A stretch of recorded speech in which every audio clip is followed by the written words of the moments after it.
আসসালামু আলাইকুম, সবাই কেমন আছেন?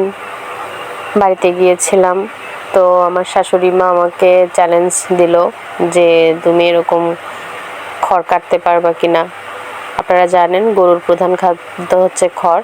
তো খড়গুলা যদি আস্ত দিয়ে দেওয়া হয় তাহলে গরু অনেক অপচয় করে, কিন্তু এভাবে কেটে কেটে ভুসি মেখে দিলে গরু খুব ভালোভাবে খায়। এই তো চেষ্টা করলাম, তারপর হঠাৎ শুনলাম যে বউ এসেছে।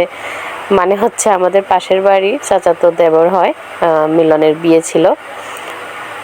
আনুষ্ঠানিকতা করেনি, হুট করেই আগের দিন বিয়ে ঠিক হয়ে যায়, পরের দিন বিয়ে করায় নিয়ে আসছে ওকে। তা আমরা দৌড়ায় সবাই ছাদের উপরে গেলাম বউ দেখার জন্য। আপনারা জানেন গ্রামের সংস্কৃতি, নতুন বউ আসলে সবাই দেখতে যায়, কিন্তু আমরা ওদিক দিয়ে যাইনি, রাস্তা দিয়ে যাইনি। আর আমাদের ছাদের উপর থেকে দেখার চেষ্টা করেছি, হুট করেই বউ নামিয়ে কোলে করে নিয়ে গেছে, তাই আমরা দেখতে পাইনি। ধন্যবাদ সবাইকে।